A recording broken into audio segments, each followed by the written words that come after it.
12 months ago, sitting in a completed room like this felt unimaginable. We didn't know it back then, but what it took to finish this room would change everything. 12 months earlier, I'd been sat behind a desk designing magazines in London. Now, I was standing in front of an old cottage trying to figure out how on earth to fix it. We didn't move here looking for the perfect house, we moved here looking for a different way of living. Before taking on this room, I thought I knew what DIY was. I didn't. You'd think if you're at the bottom, the only way is up, but it turns out that's not true in a renovation. Day 1. 150 miles away from everything we'd known and unloading our belongings into a house that somehow still didn't feel like ours. I'd love to tell you that moving day was one of those big happy moments that films are made of, but honestly, I think we were just nervous. The plans we'd spent months talking about during the buying process suddenly felt very real. The opportunity was here, now we just had to make it happen.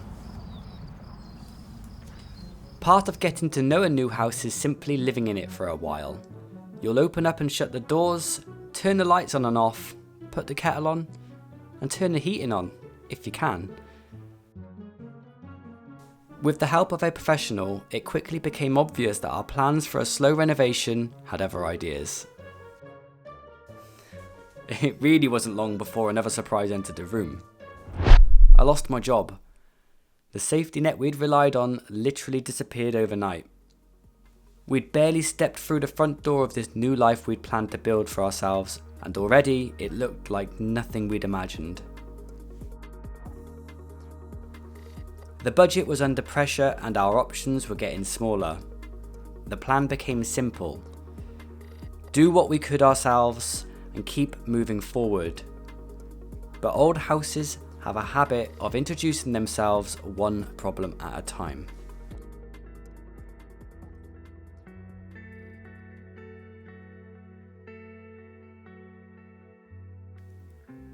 We started pulling the wallpaper off, and I don't think the house likes it very much. It might sound unbelievable, but this house was asking questions. Questions we weren't expecting, questions we weren't ready for. We could never have anticipated how dirty this was going to get. What we had seen on TV hadn't prepared us for what living in a renovation actually felt like. At some point, we realised that this wasn't going to be solved with the money that we didn't have. It was going to be solved with the skills that I didn't have. The problem was, I didn't know where to start. Up until this point, DIY meant the sort of things that normal people did to their homes. Paint a wall, put up a shelf, maybe change a light fitting if you're feeling brave. But this wasn't that. The more we uncovered, the more obvious it became that this room didn't need decorating. It needed understanding. And I had no idea what questions I was supposed to be asking. My ability had been crushed by redundancy, and the house was making me question my competence even more. Behind the units and the wallpaper, we found damp. Not catastrophic, but enough to tell us something wasn't right. When the plaster started coming away from the wall, that's when I found myself in the first rabbit hole of this renovation. Lime plaster. Breathability, solid stone walls, no damp-proof course, cement trapping moisture, hydraulic lime, lime putty, sharp sand, soft sand, NHL 2, NHL 3.5. Honestly, I thought I was going mad, and every person seemed to have a different answer. Eventually, I had to stop researching and make a decision. So I bought what I thought was right. A bag of lime, some sand, a trowel, a whisk attachment for my drill, which looking back was like turning up to a shootout armed with fruit and veg. The whisk wasn't up to it, the mix wasn't quite right, the quantities were wrong, and the wall was nothing like the flat, neat surfaces that I'd seen people working on online. This was bare, uneven stone. No straight lines, no easy starting point. I'm not sure what outcome I was expecting, but my first attempt was not elegant. The mix was too wet and it just wouldn't stay on the trowel. At one point, I'm sure there was more on the floor than there was on the wall, but I kept going because I had no choice. The plumber was booked, the radiators needed somewhere solid to hang, and the wall, however badly, needed repairing. Now, with the benefit of hindsight, I can tell you we made loads of mistakes. The lime I had chosen was too hard and intended to withstand outdoor conditions. Wrong sand, wrong mix ratio, too many layers, bad blending, scratch coats that probably weren't scratch coats, a finish that looks smooth to the eye, but absolutely not to the spirit level. And if there are any lime plasterers watching this, I apologise, but also, it hasn't fallen off the wall. And at that stage, that was enough. That was the first tiny shift. Not confidence exactly, more like proof. Proof that I could try something that I didn't understand and get parts of it wrong and still move forward. That might not sound like much, but when you've spent years behind a desk being paid to make things polished before anyone sees them, now I'm sharing my learning process with the internet and I can't decide if that's empowering or not. Regardless, learning and living in your own house is certainly enough to show me everywhere that I'm not good enough yet. And once we'd made a mess with the lime, other messes started to feel a little less intimidating. Which is probably why we decided that, since the house was already full of dust, rubble and regret, we might as well open up the fireplace. This was something we wanted to do eventually, and eventually is the key word because this wasn't supposed to happen whilst I was unemployed, and it certainly wasn't supposed to happen after the heating just ate the renovation budget. We didn't know what we were going to find because the fireplace had been covered up for years. The chimney above the roof had already been taken below the ridgeline. For all we knew, the opening could have been hiding cracked stone, failed stonework, or something structural that we couldn't afford to fix. But by this point, curiosity had joined forces with poor judgment, so I've gone and got the SDS hammer drill out to chisel the old plaster off, and then I had to go and get another drill because I burned through the first one, and I was burning through the second one too. It turns out opening up an old fireplace isn't pleasant. In fact, it's filthy, heavy, awkward, and very good at telling my DIY level tools to stay in their lane. I sadly damaged some of the stone and I'd made far more mess than I expected. What we'd uncovered definitely wasn't the perfect little cottage fireplace waiting politely behind the blocks. It needed work. Cleaning, repairing, repointing, and eventually sandblasting. Rather strangely, I wasn't as scared of it as I would have been a few weeks earlier, because the earlier plastering debacle had already taught me something. Not how to do everything properly, definitely not that, but enough to know that an imperfect fix was still a fix, which was encouraging. And sometimes the only way to understand a house is to carefully take it apart.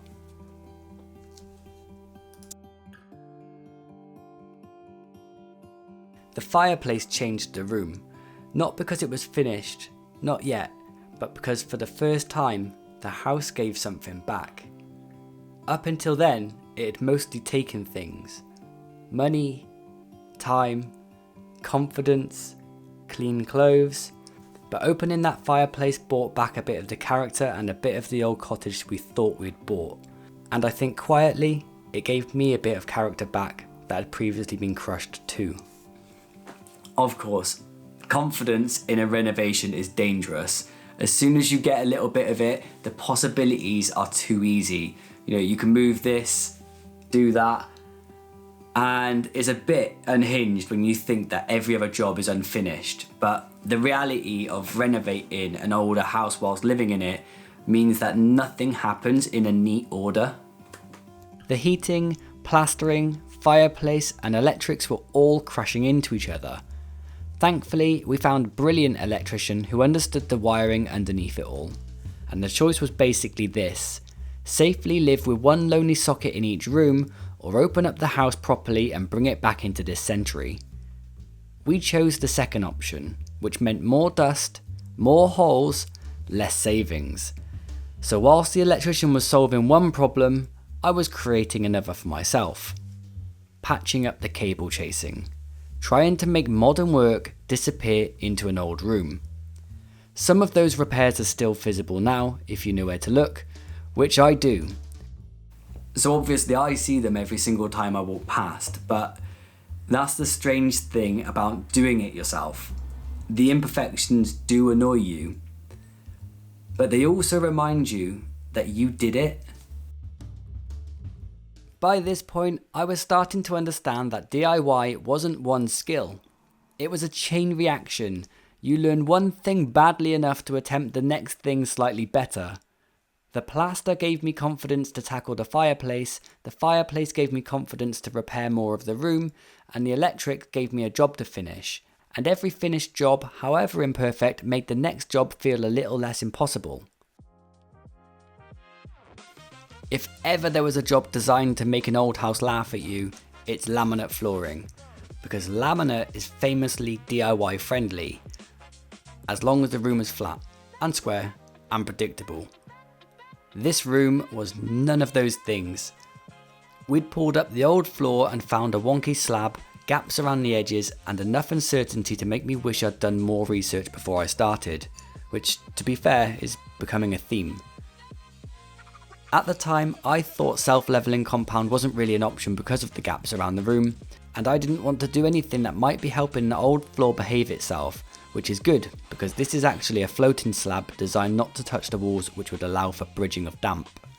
After finishing this room, I did discover that backing rods exist to stop self-leveling compounds running over the edges. Useful information, just slightly too late. So we worked with what we had.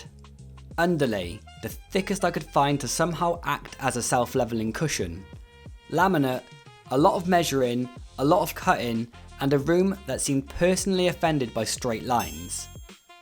The fireplace made it harder too. The hearth didn't quite leave a gap I needed to tuck the floor underneath, so I had to grind some of the slabs thinner to make it work, which sounds like the sort of thing a sensible person would avoid, but by that point I'd become very familiar with doing and learning things the hard way, and somehow it worked. Not perfectly.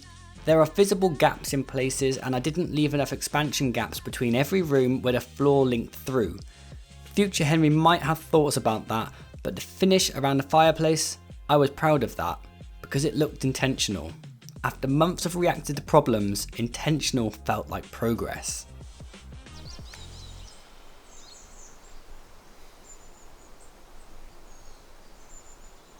That's when things started to change. It wasn't finished.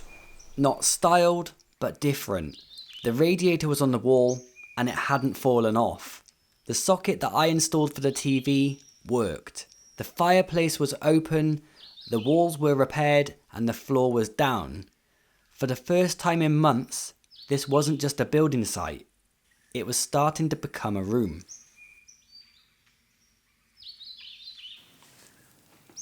None of it is perfect. The plaster is wonky, the repairs are visible, and the floor has got mistakes built into it. But maybe that's the point, because I didn't come into this room as a builder. I came into this room as someone who ran out of easy options. I suppose somewhere between the wrong plaster mix and the broken drills, the messy chases and the flooring bounce, I stopped asking whether I could do this. This room was changing. I have certainly changed. But life hadn't suddenly become easier. The thing they don't show you on renovation programs is that whilst you're renovating the house, life carries on happening around it. Our garage had become a bit of a lifeline.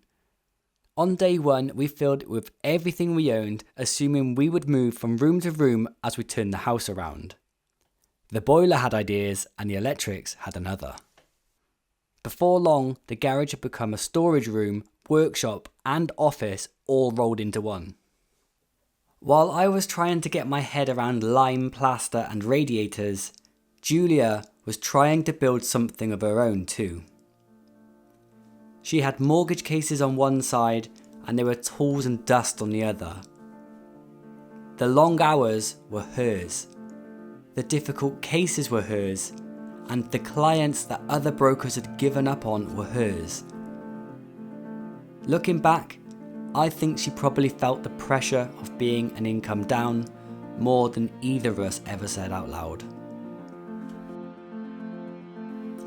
The strange thing about living in a renovation project is that eventually you'll stop noticing the dust. Not because it goes away, because it becomes normal. The clothes are dusty, the furniture is dusty, the things you care about are dusty. Even my wedding suit I'd carefully moved from London somehow ended up wearing part of the house. This follows you to bed, into cupboards, into conversations. When the colder weather arrived, even with our new heating system, living inside a half-finished house suddenly felt very different. The room was improving, which meant the house was improving. But comfort still felt a long way off.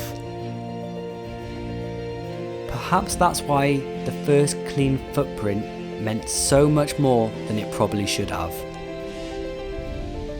Because for the first time in a long time, it felt less like surviving and a little bit more like living.